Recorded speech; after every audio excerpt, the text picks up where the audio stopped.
Hi guys, and welcome to this second tutorial for MechWarrior Online. Now if you've not seen the first one, that's all about the mech lab and the UI and the shell of the game, so if you've not watched it, please take a few minutes just to go and watch that. I'll put a link in the description. This tutorial is all about the game itself, so what I want to do first of all is take you through the UI, take you through the basics of piloting a mech, and then the actual details of how to do it. So to begin with, at the top of the screen you can see the amount of time left in this particular game, the kills for friendly and enemy, and also whether or not one of your bases is being captured or the enemy base is being captured. In the middle you've got the two reticules, the round reticule which is for the weapons in your arms, and the crosshair for the weapons in your torso. Bottom left is your armor readout, and that's your mech, not an enemy mech. In the middle you've got the map, which has a very useful grid system on it. To the left is your speed, forwards or backwards, and to the right your heat scale. And then finally there's your own weapons. It shows you the fire group the weapon's in, what the type of weapon it is, its optimum range, and whether it's ammo, whether it's energy, and also how much ammo it's got left. So to move your mech, use your standard WASD, that is what moves your legs.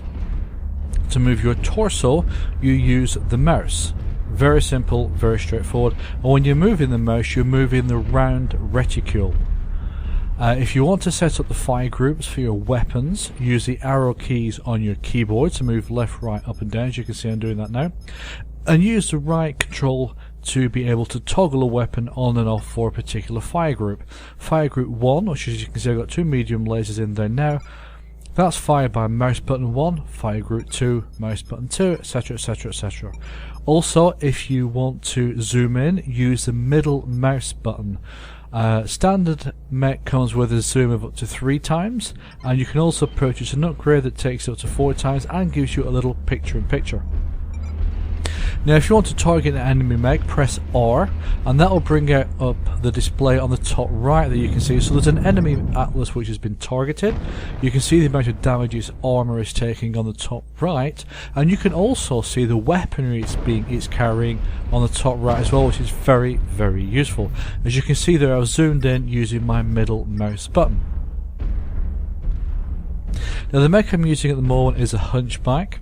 It is designed principally for short range engagements. So what I do with this particular mech is two things. First of all, I'll hover around friendly assaults and heavy mechs like the Atlas in front of me, and I'll make sure that if any scout mech gets through, that I deal with that scout mech to make sure the Atlas can bring its firepower to bear on the more important enemy large mechs or assault mechs and heavy mechs. The second thing I'll do is hang around the assault mechs, and when they engage the enemy's bigger mechs, I'll engage along with them, and I'll bring my AC-20 into play because it's a very short range weapon, but it's very powerful. I use the two medium lasers to engage mechs like this Raven at the moment to try and get it away from the Atlas so that the friendly Atlas can carry on firing its major weapons at the enemy larger mechs. Now the third thing that I do is use my AMS or anti-missile system. That's automatic, doesn't require a fire group, and what that does is automatically shoot down any incoming LRMs or SRMs. Now if you get 2 or 3 AMS equipped mechs together and get them into a clump, they can take out almost any LRM barrage, which is very, very useful if you've got a lot of LRM mechs arrayed against you. Now one reason to have a good scout mech, and that Raven pilot you just saw there is a very good scout mech, is that if he can get close enough to target an enemy mech, then he can make sure that his friendly LRM mechs can also target even if they can't see the enemy. As long as someone's targeting an enemy mech, everyone can see that target and lock on if they want to with their LRMs. Now as you can see at this point, I've been separated from my teammates. Not a good thing to do. If you're new to the game, unless you're a scout mech, always make sure you stay close to your friendlies. So pressing Q brings up, as you can see here, details of all friendly mechs and any known enemy mechs. So what I did on this particular game was move back towards the Atlases. Good job I did, because that Raven was coming back in again, so I was able to beat him off for the second time. Now as I'm firing my medium lasers, you can see on the bottom right hand side the heat scale's going up. Because we're on a snow map, heat's not as big an issue because it dissipates much quickly. But as you don't know what map you are dropping into when you drop into a game, it always makes sense to make mechs which are very good at dissipating heat.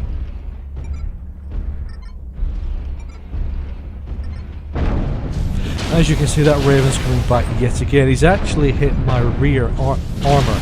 As you can see on the bottom left, the rear side. He keeps going on with that. As I said, that pilot's very, very good. He doesn't stop around to engage. He comes in, does some damage, runs away, which is the best thing for him to do.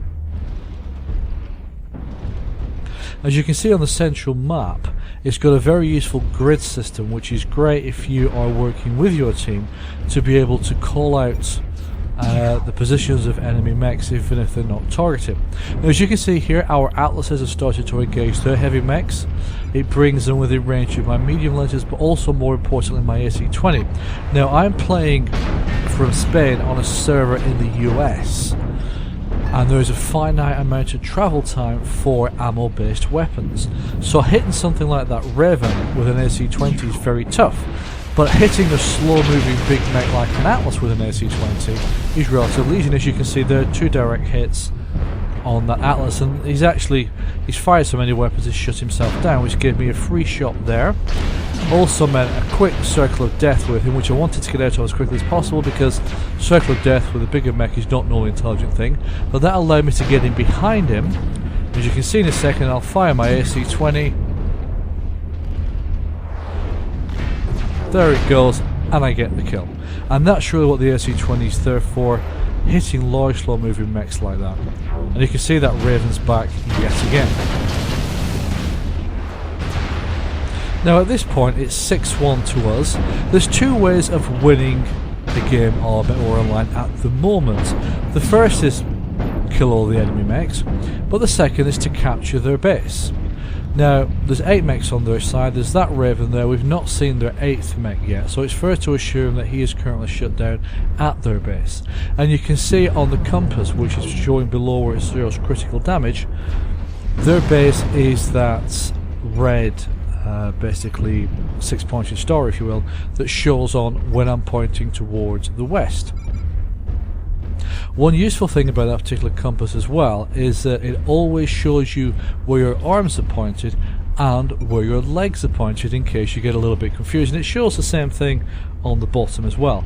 So where the arrow is on the compass is your direction of travel, where your legs are. The V, the shaded V, which is emanating from where you're pointed in the centre of the map, that shows you your point of view and also shows you where your torso is pointing. Now this is the battle map. You access it by pressing B.